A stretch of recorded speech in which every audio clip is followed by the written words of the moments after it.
as to make sure that we get out on time this afternoon. Don't worry, Glenda, I've got you covered. All right. So as different members of our audience come into the room this afternoon, ladies and gentlemen, our final panel of the day this afternoon is going to be again moderated by Ms. Glenda Newton of ICAO. You've seen her on stage earlier on today. And she is speaking this afternoon with our new panel of Power Women. I love the outfits. And this afternoon, the final panel is going to be touching on something, on perhaps a softer issue that we have not touched on outside of culture as part of our issues for discussion. And that's the role of coaching and mentorship in building up capacity related to leadership as well as gender equality in the workplace. Many of us who are seated here today are the product and the result of the faith and the confidence as well as the efforts invested in us by other women and men too. And we have a distinct responsibility, and it keeps coming up in all the different conversations, whether it relates to inclusion or even education, but to create and chart pathways, not just for ourselves, but also to create the sustainability that gender equality needs to make sure that we have given others a hand up as opposed to a hand out. We send the elevator down to bring others up to our level. And also, perhaps most importantly, how do we look at supporting women who are both our peers, but also the women that we play such a pivotal role in developing in our organizations, institutions, as well as businesses today. So I'm going to hand over to our panel to deliberate further on this topic. And I please ask you at this point to give them a very warm round of applause.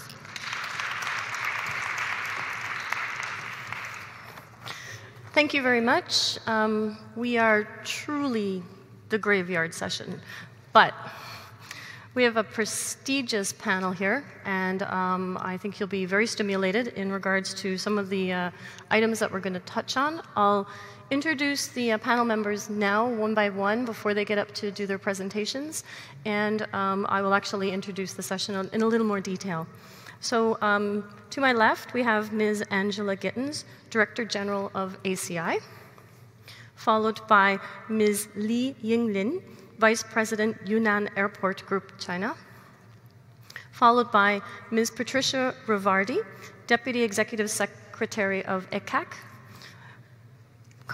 Ms. Connie Avery, Manager of System Safety Science, Air Operations at FedEx, Ms. Mercy Beatrice Awori, Representative of Kenya on ICAO Council, and Ms. Cherie Currie, who is the Regional Director General, Prairie and Northern Region for Transport Canada.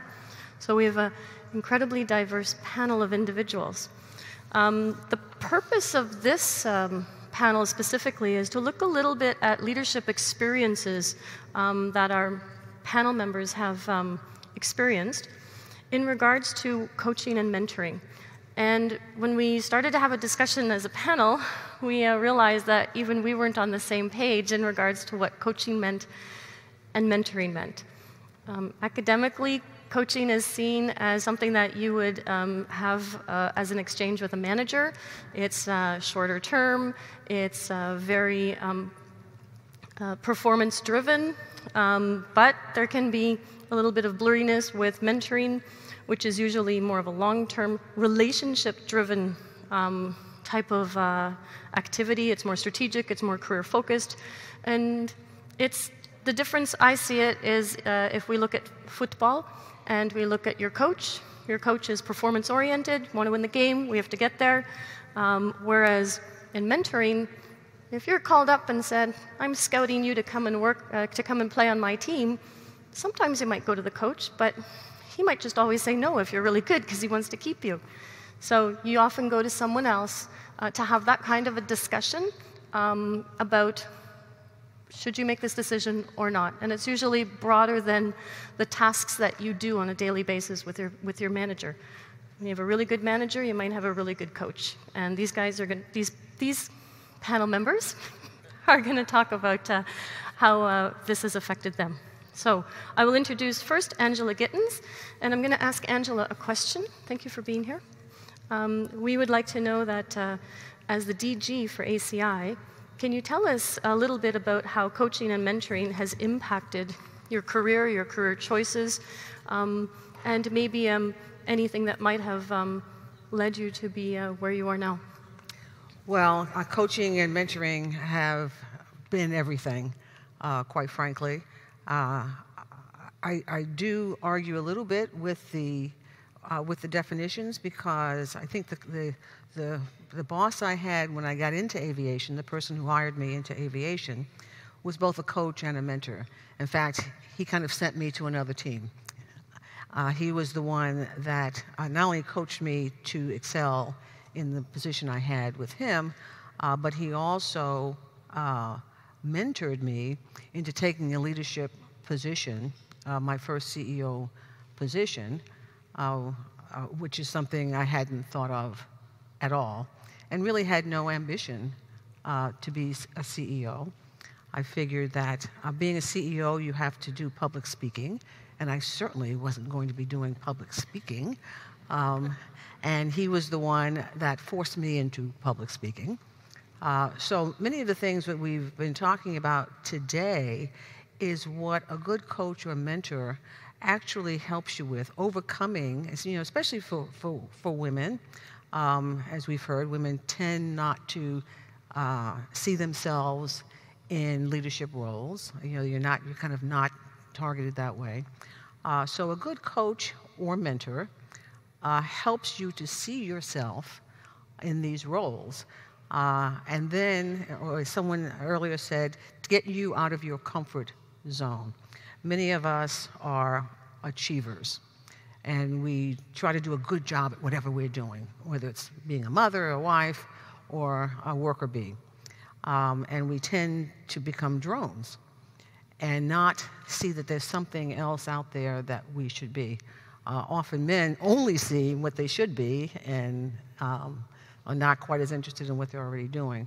And I think that accounts for some of the variability in men and women going up the ladder, because women tend to be satisfied where they are. So the coaching and mentoring has been very important. I've also been a mentor and have been a coach, and I am a coach. I mean, any good executive should also be a coach and a mentor. I was in a program when I was in Atlanta where there was an organization that actually taught mentors. And it was particularly focused on women, to try to get women into positions and to help them with their careers. And so we got trained as mentors, and this organization attracted mentees, protégés. So that was also very valuable. And just one more thing before you move on to the next person. I am very bossy and proud of it. Bossy rules. Thank you very much. The next presenter that we have is Ms. Li Yinglin, who will be delivering her presentation in Chinese. So if you don't speak Chinese, if you wouldn't mind putting on your headsets, we would greatly appreciate it. Thank you very much. Thank you.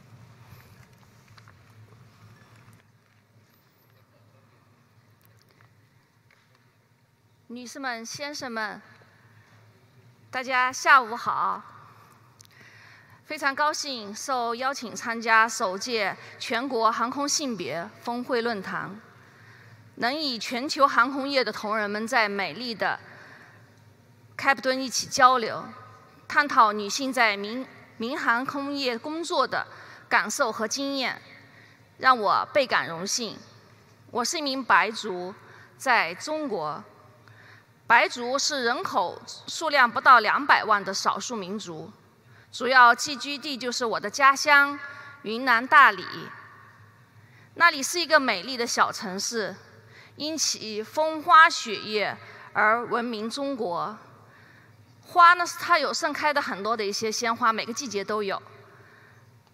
雪呢是苍山上的终年积雪，月呢是苍山洱海美丽的这个月亮，风呢也是我们航空业界最怕的，就是风切片。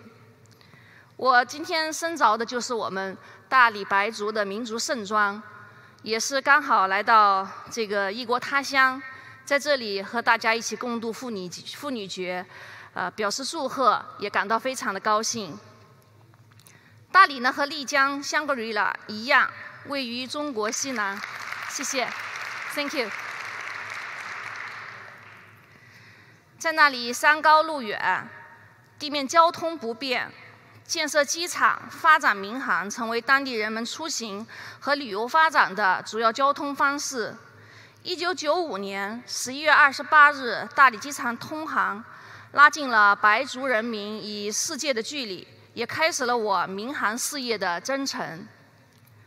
随着我们中国民航的这个改革不断的深入发展，以及云南机场集团呢实行一体化管理，也就是说，我们云南整个省是下辖着15个机场，那么还有其他的机场建设呢，一并也是由我们来管理的，为民航人创造了更加广阔的发展平台和机会。工作以来，我先后在旅客服务、航站楼管理、战略规划、机场建设投资、机场信息化建设、创新管理等具体的业务岗位，也就是基层岗位上奋斗，锤炼了17年，期间也牵头筹建了机场地服、机场酒店等多家集团控股企业板块。多岗位的工作经历让我积累了更多的专业技能和管理经验。2012年，我们昆明长水国际机场建成投入使用，云南机场集团具备了更高的发展平台。同年呢，我被任命为云南机场集团副总裁，先后分管战略管理、规划建设、市场营销、信息化等工作。目前呢，兼任昆明机场主要负责人。我的个人职业生涯的成长，见证和参与了云南机场集团从无到有，到走向成熟的过程。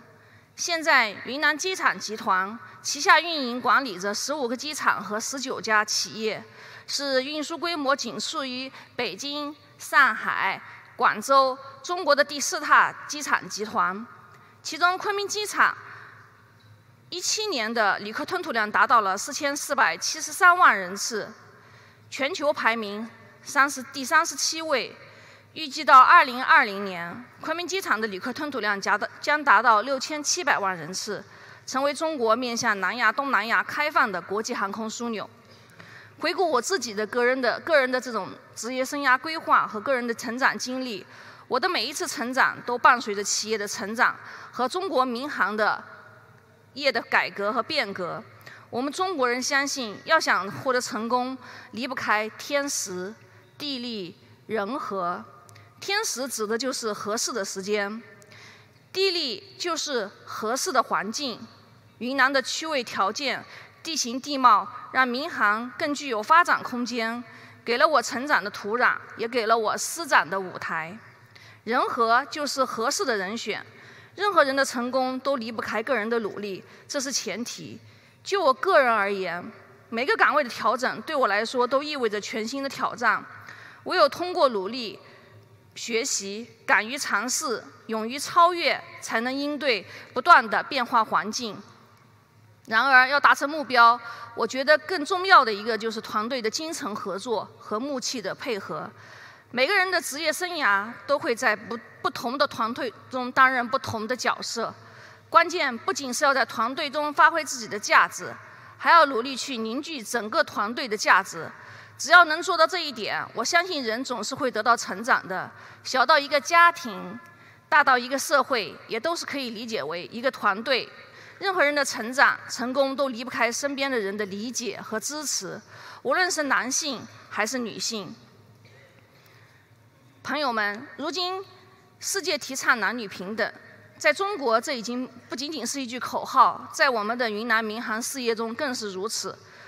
目前，在我们整个民航在建设云南的民航强省，在民航强国的征程中，到处都有女性忙碌的身影。像我们就拿我们这个企业做例子，目前我们的这个机场的整个员工有6690人，其中女性人数占到了2302人，占比达到了34%。从昨天到今天，所有听到的，无论是空中或者飞行员，大家都觉得这个占比很少。但在我们那儿，光是一个昆明机场，刚才我提到了我们下辖是15个机场，那么光是我们一个昆明机场的一线的安检人员，女性的占比就达到了53%。所以当时秘书长去我们那开会的时候，就问我们说，你们怎么整个的各个行业的这些各个领域都可以看得到这些优秀女性的身影，这个也是我们非常自豪的。也就是说，我们的女性占比还是相当的高的。包括目前这个公司领导层，我们13位的领导这个成员当中，除了我，还有2位女性。那么不止在云南机场集团，在我的国家，我所接触到的、了解到的各行各业，无论在管理岗位还是在技术岗位上，女性都发挥着越来越重要的作用。不可否认，全球范围内的企业管理者仍以男性居多，女性走向管理岗位确实面临一些困难。首先，作为一名女性的管理者，其思维模式和关注点与男性必然存在着差异。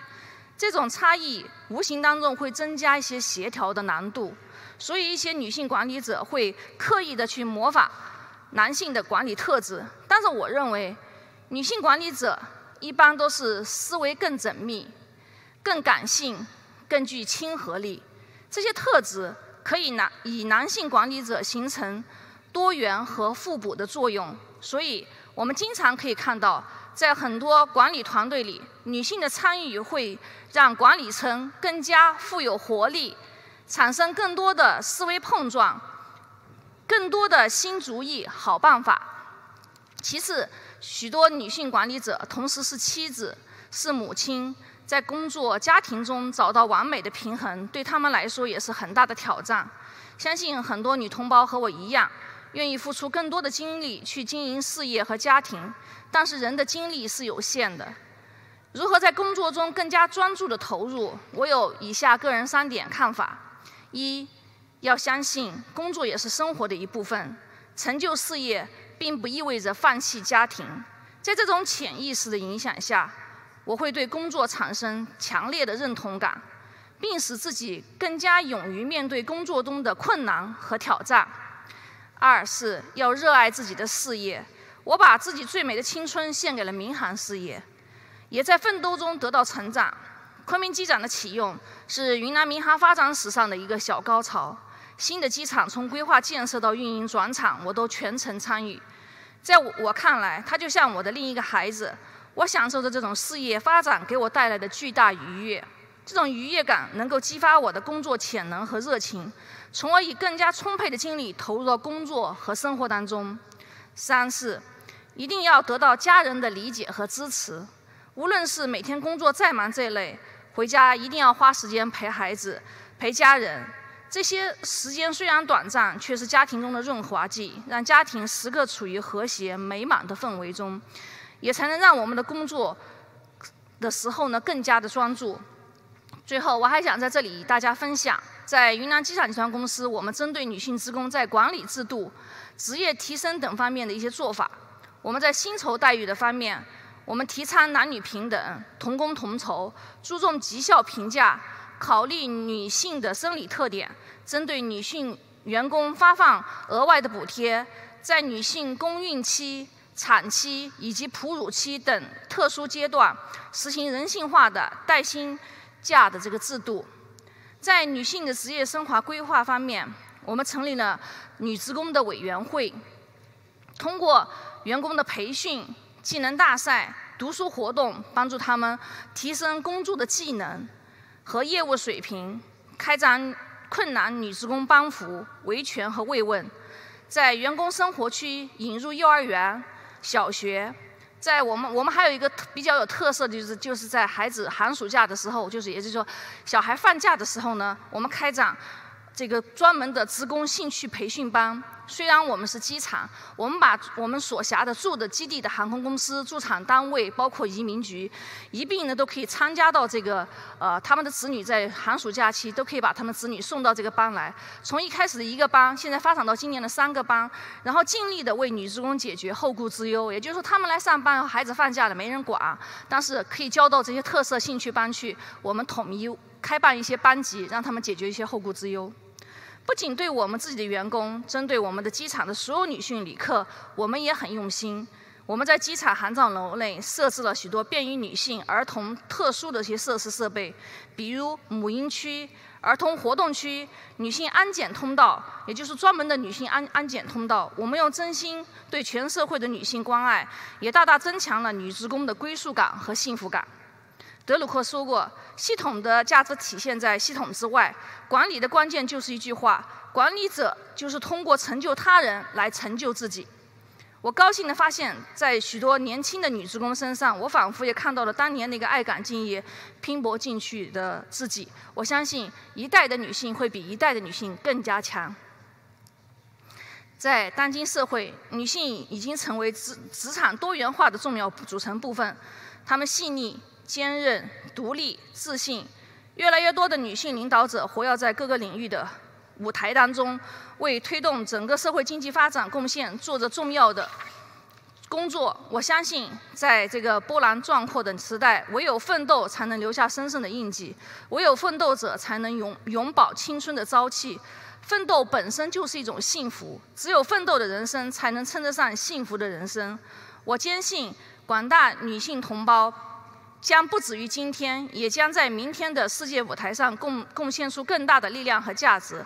我提议，让我们携手努力，共同创造人类更加和谐美好的明天。最后呢，我仅代表我们云南机场集团，热诚邀请各位航空业界的同仁到我们中国，到我们云南去看看。同时预祝本次峰会取得丰硕成果，祝大家在开普敦度过一段难忘时光，祝在座的女性同胞们节日愉快。谢谢。Thank you. Thank you. 谢谢。And I think we have to say beautiful national attire on International Women's Day. Thank you. Our next presenter is Patricia Brevard. Thank you.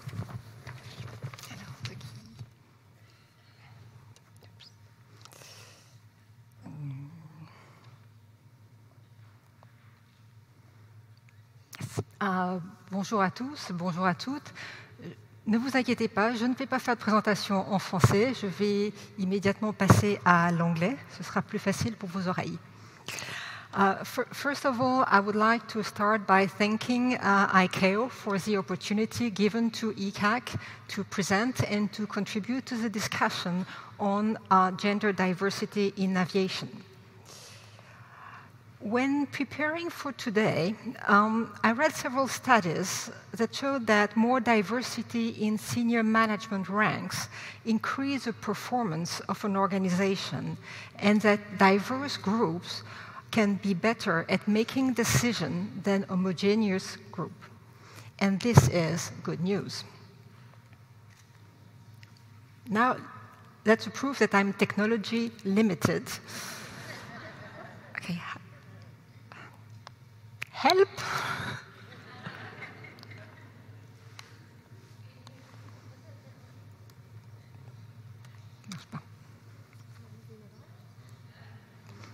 Doesn't matter. We'll continue with. It was a big green button. Too simple.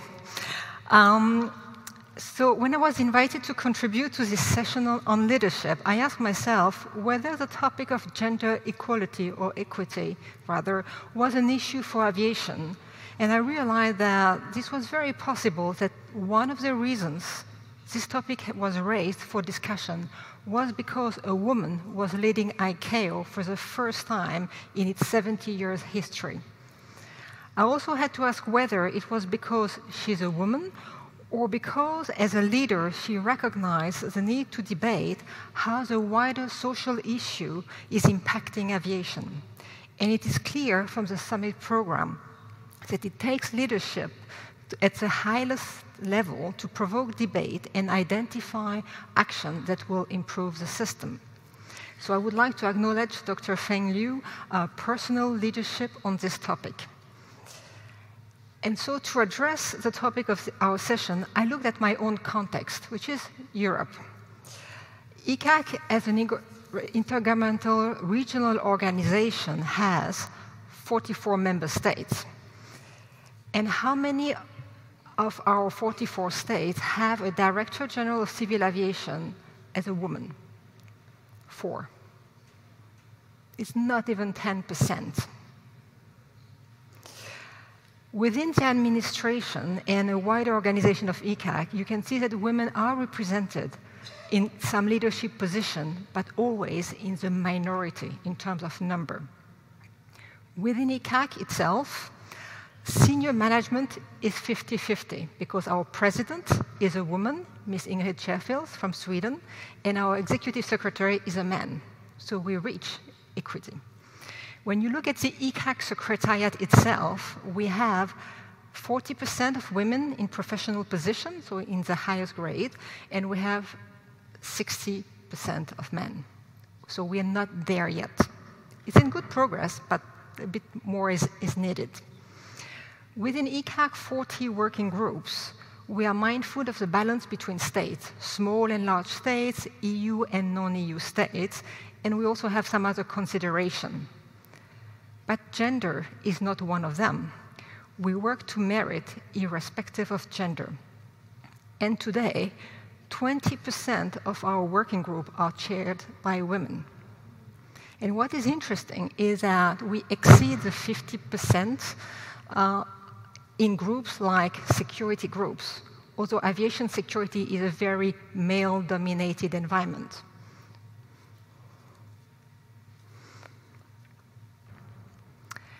In our government organization, where hierarchy is still very predominant, there are very few born leaders. We rather transition slowly from an expert position to a manager, and then after some years, the manager can become a senior executive. That does take time.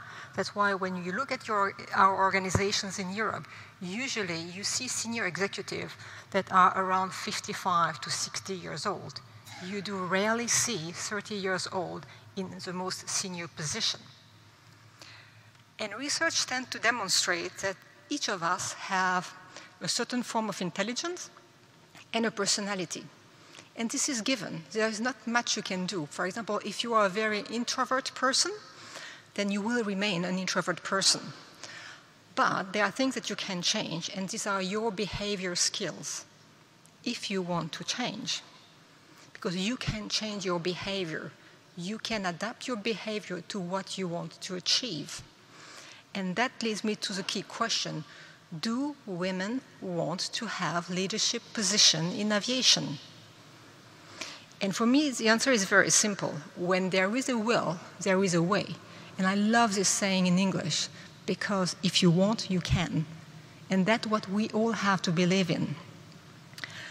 Both men and women are faced with the same challenges when it comes to leadership. For example, how to be influential, how to have an impact on your environment, how to create a meaningful network, how to have the right connection, or how to motivate your team by delegating more. In addition to these challenges, women have very unique challenges at the moment. We talked a lot about, over the last 2 days, about work-family balance, so I'm not going to come back to this one.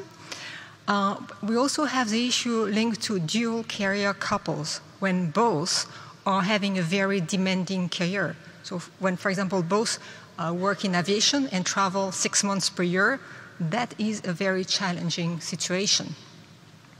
We also have the issue of having very few role models in aviation, and we also have an issue linked to female peer group, because the higher you go, the smaller the group gets. It's getting better, but we're still in progress. And this makes our leadership journey sometimes a very lonely endeavor for women. This journey is even more difficult if you work in an organization that has no leadership program available and does not support their top talent females.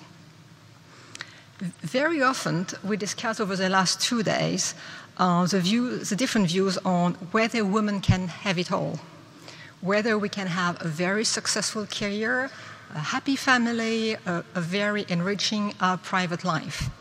Some think that yes, it's possible. Some think it's not possible. I'm in between. I think it's not 100% possible because at one point you're going to have to make a choice. You're going to have to compromise on something. And this is life. This is what you do in life for everything. And this is fine. This is all fine, as long as this is your choice, and that the choice is not imposed on you by the system. And there is also a wider issue.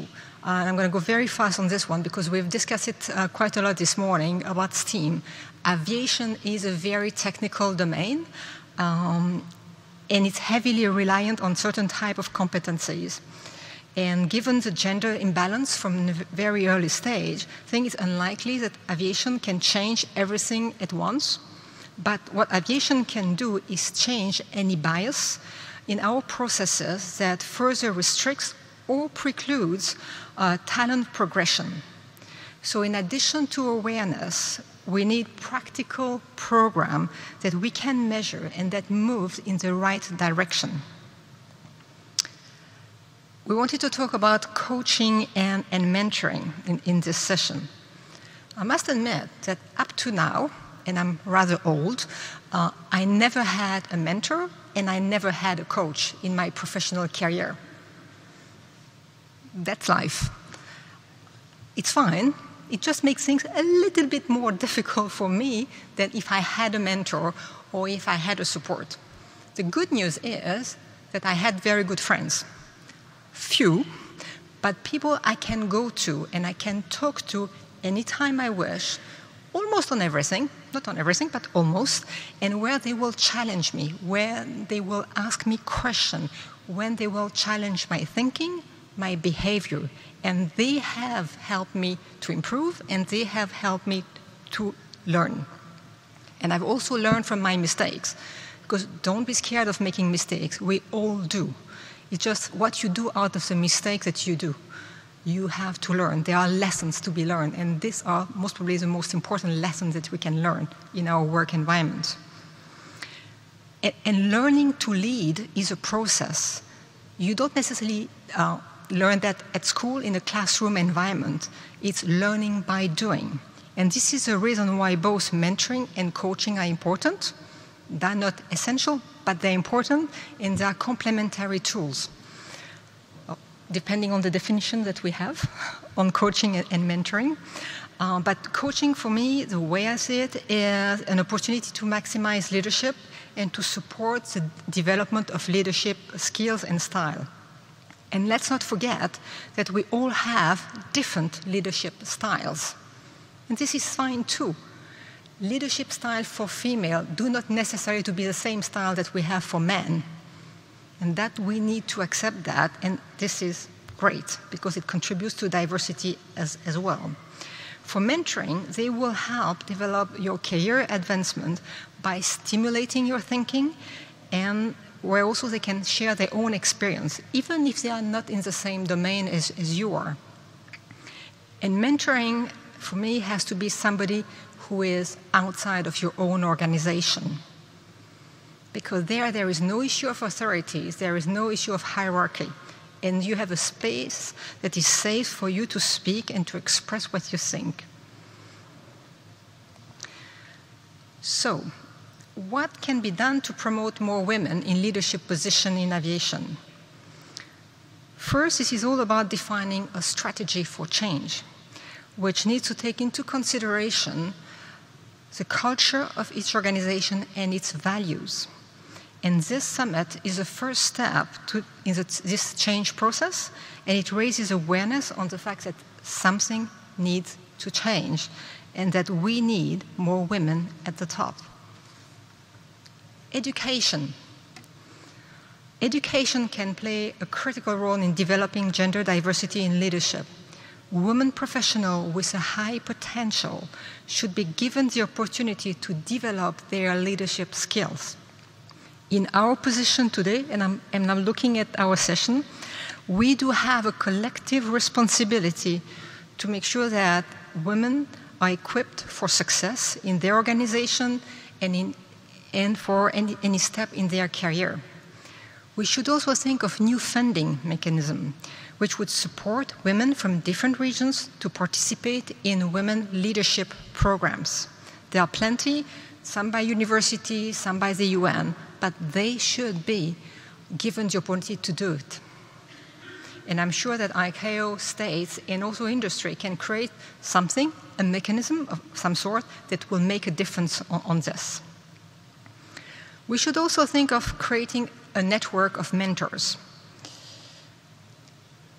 Such a network would bring senior executives, both men and women, who are willing to act and as mentors together and support young women professionals. ICAO could facilitate the contacts between this senior executive and the potential mentees. Coming to the conclusions, I do recognize that gender issue may be broad social concern, and it takes a certain vision to progress such matters, particularly in aviation. Dr. Liu has provided that vision, and she can count on our support in ECAC to now progress towards the implementation of the vision in concrete action for our community. This summit and these organizers are part of the solution, and we also can all learn from the experience from South Africa. The outcome of this summit is a matter for us to take forward individually but also collectively for the improvement of talent recognition and retention in aviation. Thank you. They'll change it. Merci. Thank you very much, Patricia. Our next contributor is Connie Avery. And I would like to actually ask Connie a question. Can you tell us about a time when something significant happened that changed the course of your career, may have involved a coach or a mentor? Thank you, Glenda, and thank you for the opportunity to talk about what I wasn't introduced as a retired U.S. Navy helicopter pilot. I retired as a commander, and now I'm the manager of safety science at FedEx. So I have the benefit of a juxtaposition of good mentorship and good coaching, and another kind of mentorship and coaching. So in order to answer your question for that aha moment, I think I need to give a little bit of background that discusses exactly this important topic of mentoring and coaching. And I appreciate your definitions to help me frame how I'm going to answer this question. So I was winged in the US Navy at a time in the early 90s that it was riddled with scandal surrounding, it was tailhook, if anyone is familiar, but essentially it was a bad behavior, and it marred the presence of women in this bastion of male testosterone, truthfully. So at the same time, or very closely linked to that, was the combat exclusion law in the United States was lifted. So in the wake of that scandal, women were going to be deployed on ships with men. So what that meant, those of us that were in flight school, we were sent in pairs to US Navy ships. So I was one of two women on a ship of hundreds of men.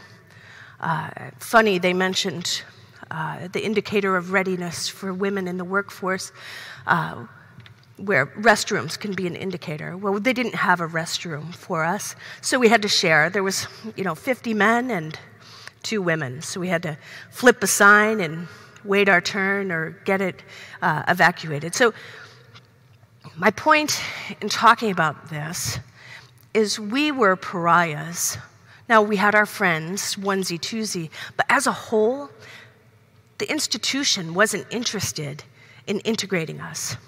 So I got coaching. So some of the things that I was coached on is to check my femininity at the door. Don't act so much like a girl, Connie. Try not to stick out. Let's try to hide that you're a woman. Try to blend in. And then after a while, I took this coaching to heart. They started saying, "You're one of the good ones. You're one of the guys, thanks." And I'm sure some of you here can relate to that. Maybe, Connie, the senior enlisted don't want to work for a woman, so can you figure out how to manage that? So that's the coaching that I got. Now, I did have mentors in the United States Navy that saw potential in me, or maybe talent, or maybe they just merely saw the value of having women at senior leadership, and they were more enlightened than those that were at the tactical level. So they kept an eye on me, and they made sure that I was aware of what I might need to do next, how to prepare myself for the next step. But I just shared with you the ways I was coached. And that's leadership coaching. Now, of course, they taught me how to fly and land and do everything I needed to do tactically safely. But that's not what we're talking about here. We're talking about women in leadership. So those were my experiences. What I wish that they had told me was, Connie, here are some strategies for handling conflict. Maybe you can consider different ways of empowering your people. You don't need to take credit for all of the things that you do. What's important is to use your influence to be effective. Have grace. What I most wish that I had been coached on is it's okay to fail. You don't have to be perfect, and you don't represent every other woman.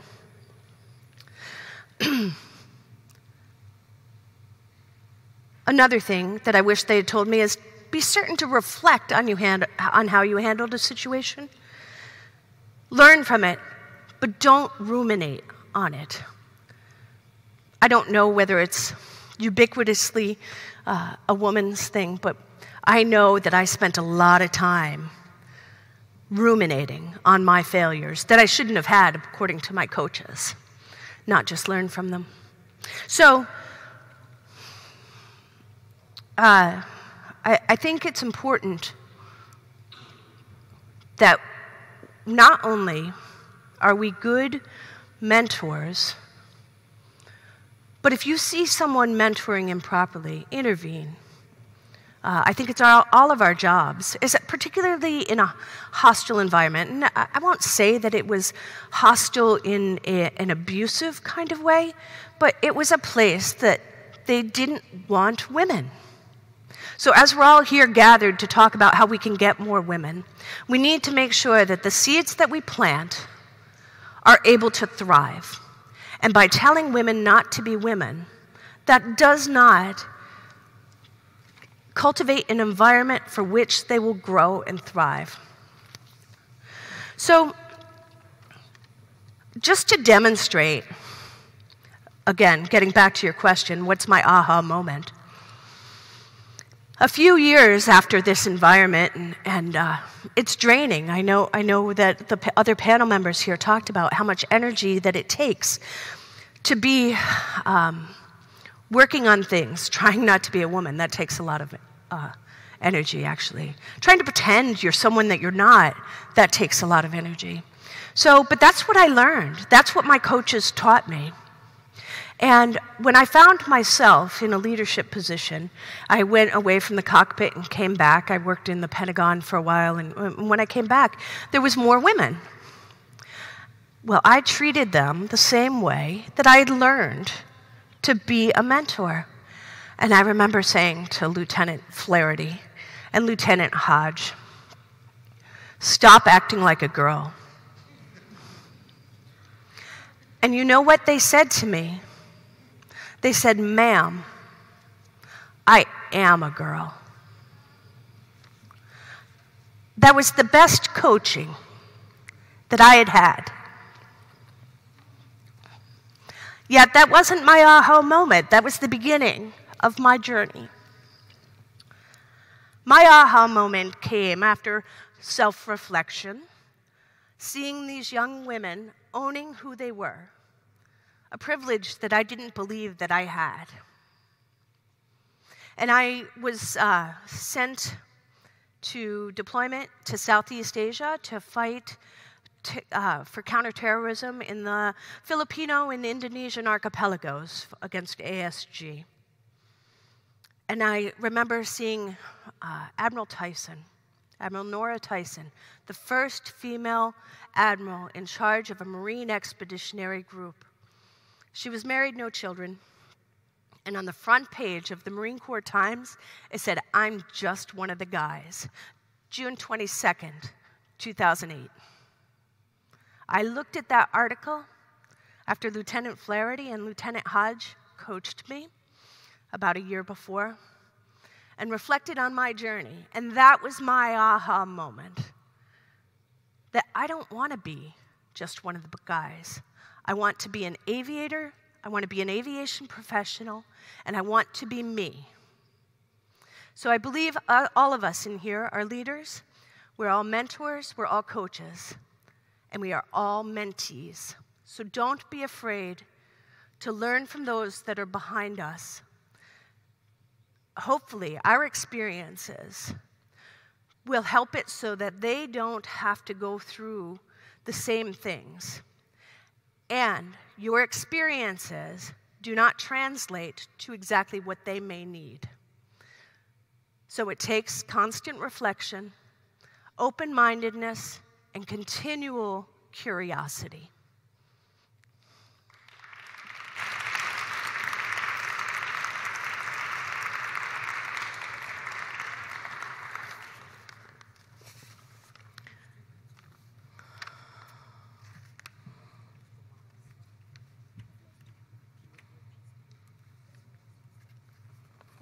Thank you. Thank you very much, Connie. We would like to hear from, if possible, please, Miss Cherie Currie. Thank you. Follow. Thanks. Thank you. Okay. I'm not sure which mic is going to work, so I will just sort of stand to the side.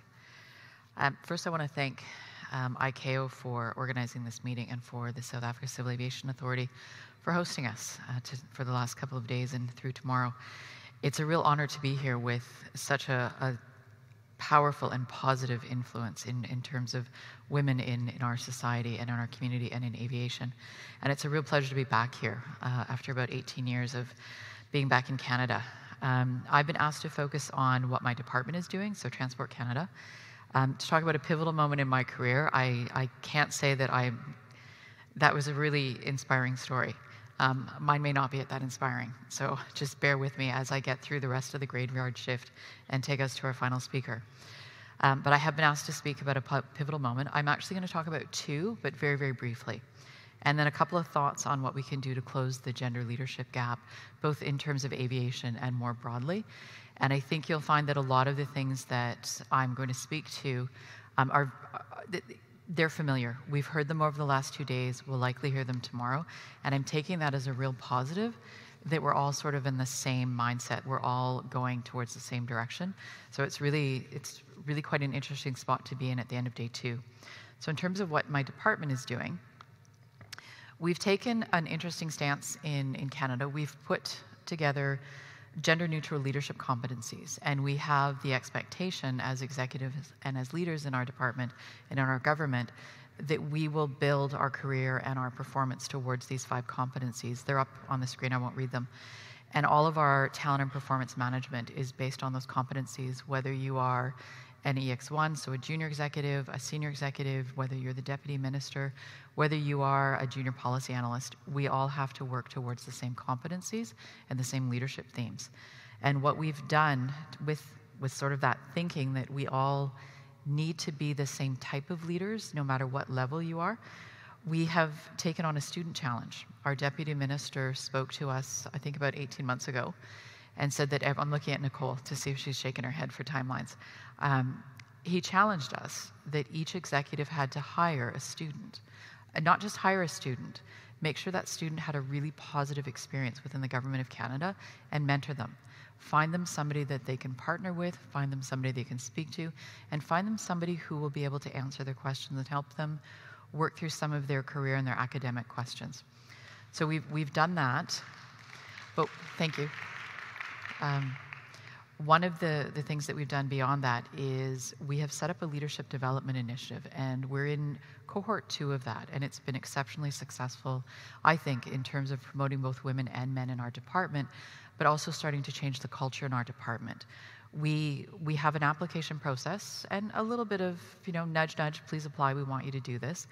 And we bring in at-level or promotional assignments for people that aren't in the executive group. And we give them a 12 to 24-month assignment in the department.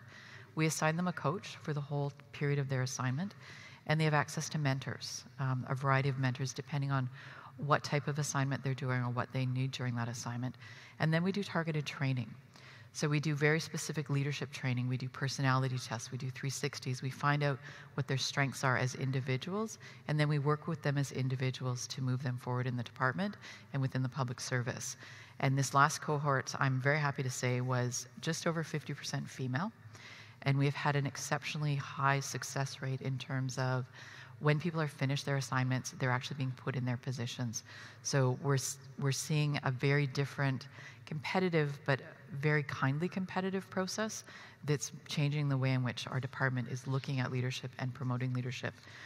And I want to talk a little bit about my experience with mentoring and coaching, because we do have, and it's not on this slide yet, we do spend a lot of time with our LDI candidates, mentoring them and coaching them. And for much of my career, I've been in very non-traditional fields. Transport is probably the most female-friendly field I've been in. I spent the first 10 years working overseas in emerging democracies, helping set up parliaments. Very male-dominated. I started at 25 years old, looked very different, very young, long hair, not gray. And it was a very different experience walking into some of these rooms as a 25-year-old, having to speak to 50 and 60-year-old people with lots of experience and kind of holding my own and maintaining what I wanted to do with my career. Then I moved into events and security and then emergency management and came into transport. And I've been really fortunate throughout that period to have mentors, one mentor in particular for the last 14 years. And I've had a couple of very pivotal moments with coaching. But my first pivotal moment, which we were talking about the other day before we came to South Africa, was actually my mother. So I go back to the point that was made a lot over the last 2 days, that it does start with our parents. Again, 25 years old, I've just started working internationally, and I'm going on my first business trip, and I'm terrified. I've never been overseas, I don't know what I'm doing, I don't speak the language of the country I'm going to, and none of my meetings are set up, and I've got 3 weeks to negotiate a contract. Go. Okay, so I phoned my mom, and I'm expecting sympathy, and I'm expecting this really lovely conversation about, you can do it, and we're proud of you, and we know you, we believe in you.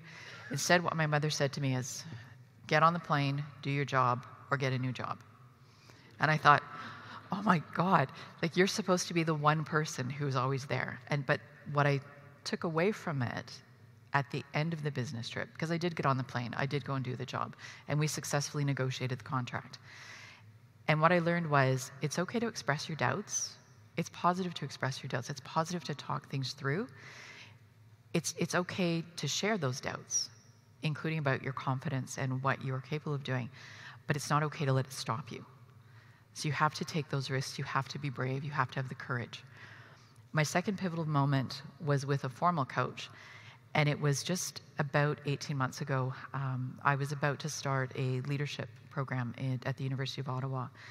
And I had found that I had defined my role as a leader in the public service in a very negative way. It was what I didn't want to be, what I had seen in my career. I didn't want to be the boss that belittled their team. I didn't want to be the boss that didn't care. I didn't want to be the colleague who wasn't collegial. It was always a negative of what I didn't want to be.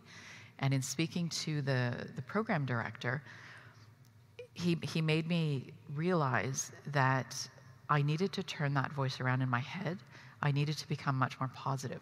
What did I want to do? What did I want to be? And where did I want to go in my career? How did I want to take advantage of the fact that the public service and the government has invested in me, has mentored me, has coached me? Where did I want to take that, and how did I want to bring others along with me? So I had to change my own internal narrative to be much more positive.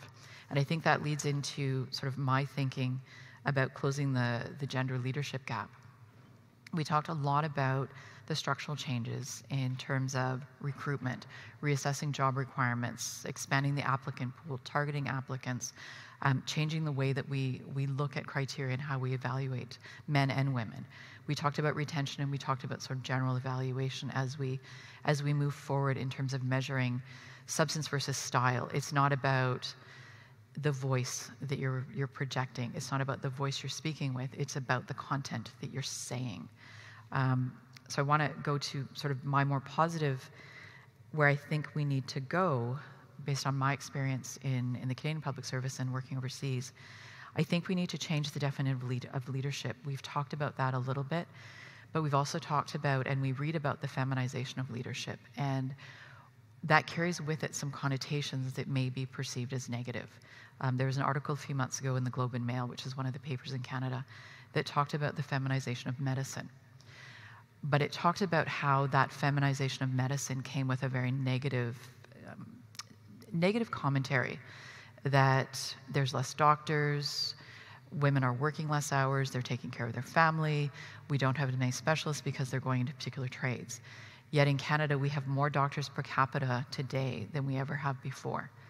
But it's that feminization and that idea that women somehow are changing a job function and perhaps making it be seen in a more negative light. So for me, changing the definition of leadership to make it more inclusive, to have it matrix versus hierarchical, have it contemporary versus traditional, have it much more collegial versus master. I'm going to give you an order, I'm going to direct you.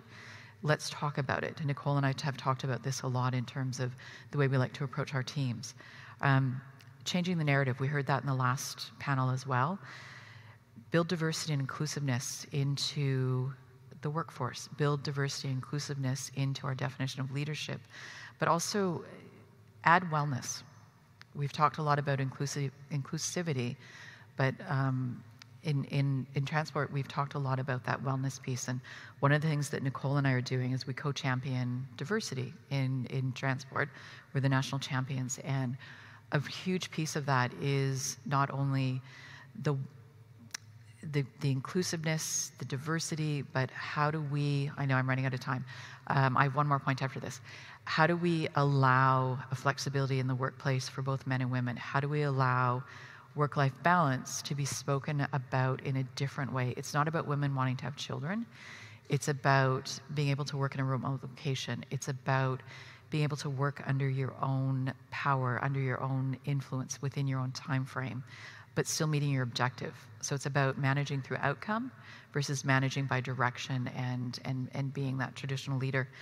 And the last thing that I want to say is, we've talked about this, but investing in the leaders of tomorrow, not just the LDI program like we're running in transport, not just the promotion of students, but really look in your organization and be that role model. I loved the comment this morning about bringing a woman along. Reach down and pull them up. So I would close with saying, let's change the definition, let's change the narrative, let's invest in our leaders of tomorrow and really build the workplace and the workforce that we want to be a part of as leaders. So thank you very much. Excellent. Thank you. So ending up our session today in a very interesting way is Ms. Awori, who is going to actually give us a PowerPoint presentation. And her perspective is a little bit different, and I think it's fantastic. It's going to look a little more at how specific leadership can actually influence change. Thank you very much, Glenda, for the introduction. First of all, allow me to thank the government of South Africa for hosting this meeting in collaboration with ICAO and UNESCO. And we are aware that this is your month, your gender month, and all the initiatives are geared towards gender parity and women at the center of development. To your first question, Glenda, first of all, I just want to agree with what all the esteemed panelists have aired on their views, the wise counsel, the programs that are supposed to be initiated at all levels, because they will bridge what I would refer to as the leadership ambitious gap to enable women sit at the table. Looking at leadership, I think a lot has been said about leadership, and we could define leadership in very many ways. So I will quickly go through a very small introduction, and my focus will be on our experience with the resolution A3930, the background, the resolution, and then I shall conclude. In talking about leadership, I think the words that come to mind is envision, empowerment, equipping, evaluate, enlist, influence, and we could talk about leadership the whole day. But I think the kind of leadership that we want to be able to put out there is leadership that includes a service, where we want, if we want to be great, we must first of all be the servants. And I think that that is the role that we must end up playing so that we can inspire the next generation. Our experience with I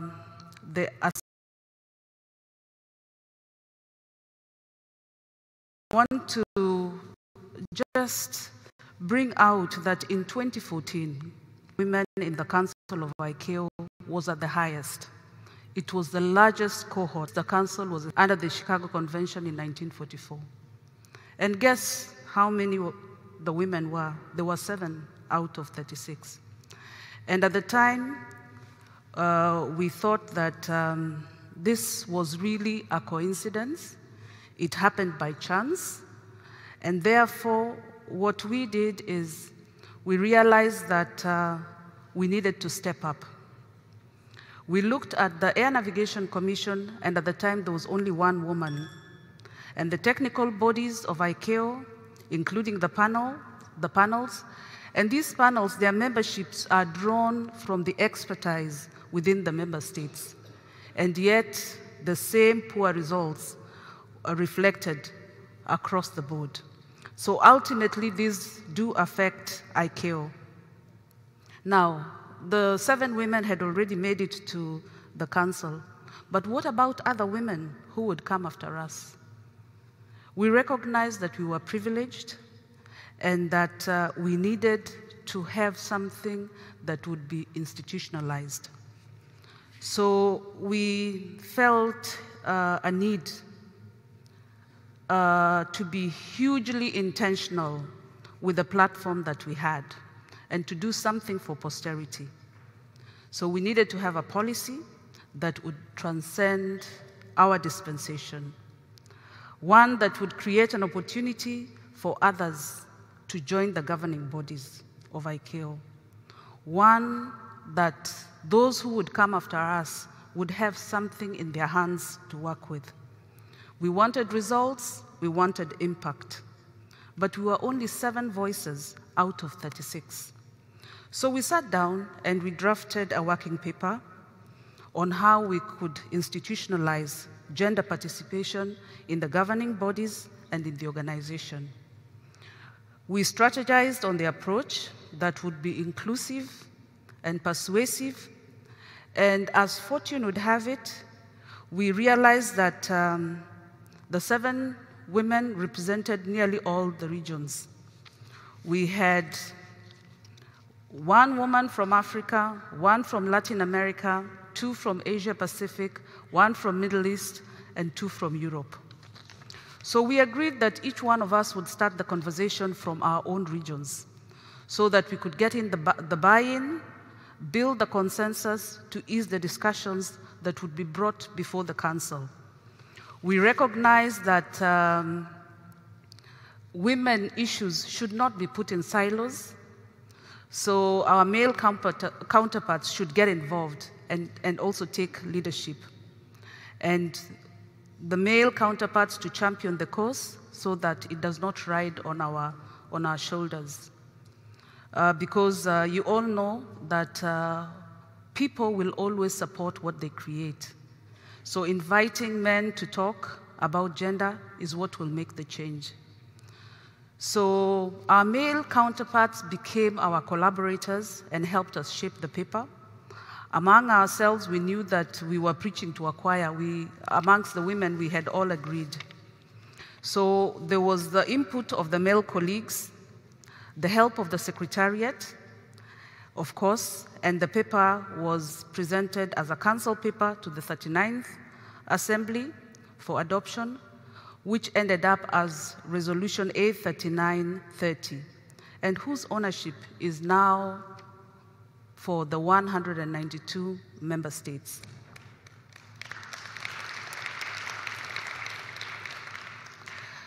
But I would want to take this time to recognize the 29 outstanding male council members who are here today representing the council, and that is the representative of South Africa, Mr. Sepo Piji, and the representative of Nigeria, Captain Musa.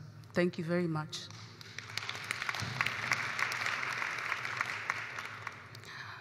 The highlights of the resolution have already been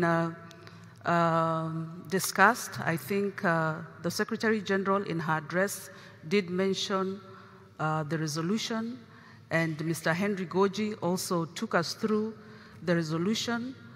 And very quickly, probably just looking at it, there is shared responsibility for governments, industry, and stakeholders. So this resolution addresses all of us. And at the same time, it aims to achieve the aspirational goal of 50-50, so that we have women at professional levels and at high levels in the global aviation sector. And then it also calls for strong, determined leadership and commitment by states, regional and international organizations, and the international aviation industry. It calls for establishment and improvement of programs and projects to further women's careers within ICAO's governing and technical bodies, as I have mentioned, and calls for collaboration on projects, initiatives, a sharing of best practices to strengthen gender equality in aviation and increasing the pool of women candidates in aviation sector. It also calls for sharing of data. And I think that is the only way we'll be able to measure whether there is progress. And finally, there's also a need for reporting so that there is some kind of monitoring and evaluation.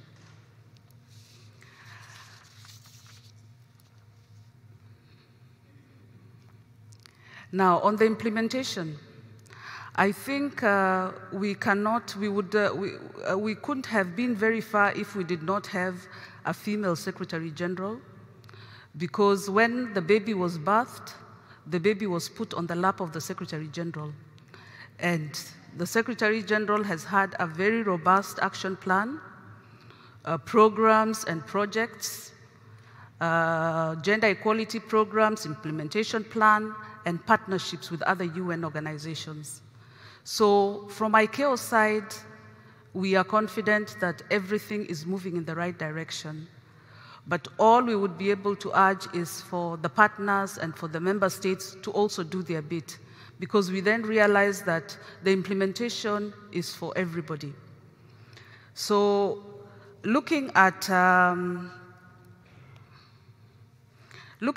the way forward, what do we do now that we have this resolution? I think the opportunities that the resolutions present the initiatives that ICAO has already put in place is something that the member states need to take advantage of. As we have said that even within the ICAO panels, we don't see that diversity, and it is member states that would nominate participants for these panels. So it is important that you have national policies that would enable you to take advantage of the opportunities that have been created. We have internship programs, we have secondments. For Africa, we have the Human Resource Development Fund, and a number of times letters, state letters are sent out by the Secretary General calling for participants, calling for participation, and sometimes the response is very poor. So I think we have everything, only that we need everybody to do their bit so that we can progress. And I think I like what the minister, the deputy minister said, that she hopes that we will come up with something concrete out of this meeting, hopefully probably a declaration, something that we can use to be able to keep the baton. And just in conclusion, I am looking at the networks.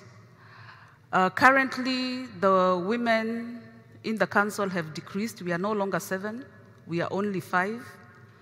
And we have member states here. I really owe my being in ICAO to my government that made a deliberate action to ensure that they were represented by a woman. We had very many male candidates, and so I would also urge other governments to ensure that where they have qualified, competent women, then they should also give them an opportunity. I think what sometimes women lack is the opportunity. So this is also a call to the states.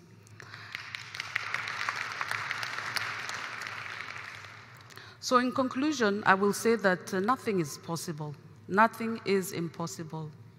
It all starts like a mustard seed. And the mustard seed grows into a very big tree. And the birds of the air get comfort in the tree. So I think what we need to do is this gender summit that ICAO, the Secretary General, has already started. It may be a mustard seed, but will grow into that big tree if all of us do our bit. Thank you very much indeed.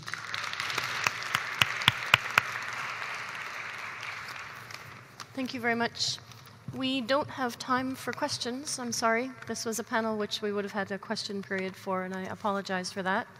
I would like to thank the panelists, and quickly in conclusion, I think we can see how coaching and mentoring is essential.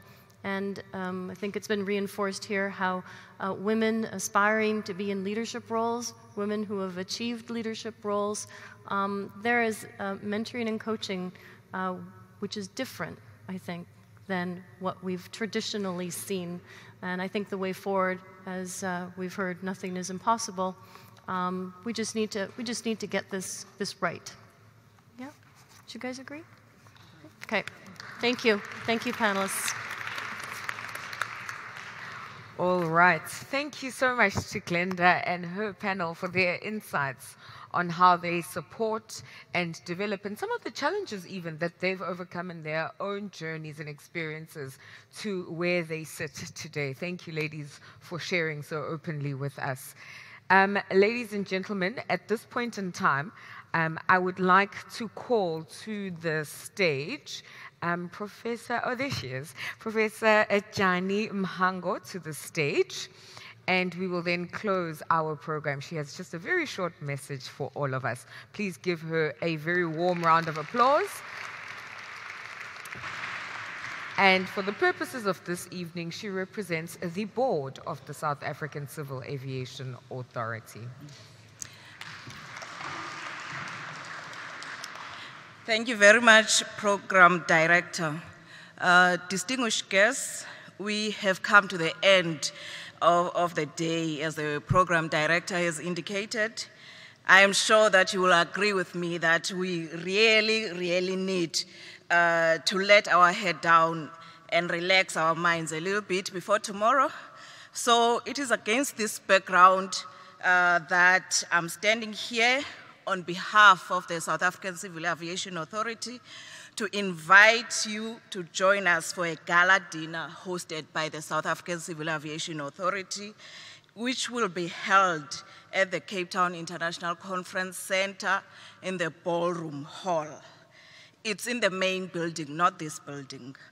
The gala dinner will also be held in honor of our former struggle stalwart, Mama Albertina Sisulu, who played a very important role to shape the landscape of the South African politics. She remains one of the celebrated female struggle stalwarts and liberators. She raised the profile of women in South Africa when it was dangerous to do so. We really salute Mama Sisulu, who would have turned 100 this year. So we look forward to seeing you at 7 o'clock at the Cape Town International Conference Center Ballroom Hall for an exciting night. Thank you very much and happy Women's Day. Thank you very much to Professor Jani Mwango for her message this evening. Ladies and gentlemen, before we split for the evening, just to note to you, tomorrow we have a short day. Our day must end by lunchtime. So in the morning, despite the temptation to hit the snooze button and have a relaxed Friday breakfast, please may I invite you to rather grab a cup of coffee and a muffin right here with us so that we can kick off at 9 o'clock. Tomorrow morning we've got important work to do as we begin to define the framework as well as the action plan to take forward the work of this particular summit. So please may I ask that tomorrow morning we are here bright and early and raring to contribute and go. Thank you for all the messages and the questions. We have noted them all. And have a good evening tonight at the gala dinner. Thank you.